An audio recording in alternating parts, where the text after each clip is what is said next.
Hello friends, আজকে চিহাস রান্না করবো।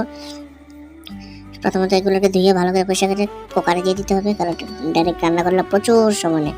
কুকারে 5টা সিটি দিব, বাস হয়ে যাবে। পেঁয়াজ টেয়াজ মশলা সব কিছু দিতে লাগবে একবারে। যেমন আদা বাটা দিয়ে দিলাম, রসুন বাটা। মাংসের মধ্যে তোমার হাঁসের মাংসের মধ্যে রসুনটা একটু বেশি লাগে, কারণ এটার হাঁসে একটা স্মেল আসে, অনেকে খাইতে পারে না। হলুদ, লবণ, মরিচ মানে মশলা যা যা মশলা দেওয়ার সব কিছু মানে কুকারে একসাথে দিয়ে দিতে লাগবে।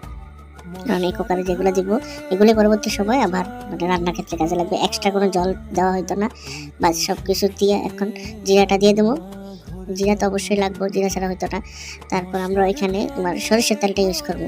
সাদা তেল দিলেও হয়, তো সরিষার তেল দিলে আলাদা একটা সেন্ট করে এটার মধ্যে দিয়ে ভালো করে এখন লাইরা চাইরা মাইকা করে জয়েন্টে জয়েন্টে ঢুকাইয়া বাস এখন জল দিয়ে দেবো। জলটা পরিমাণ মতো দেবো, কারণ পরবর্তী সময় এই জলটাই মানে রান্নার ক্ষেত্রে কাজে লাগবে। এক্সট্রা কোনো জল হতো না, বেশি দিলে কারণ মশলাটা জলের মধ্যে থাকে দেবো, পরে মশলাটা যাবে না। বাস এখন সিদ্ধ হয়ে গেছে মাংস, আমরা রেডি।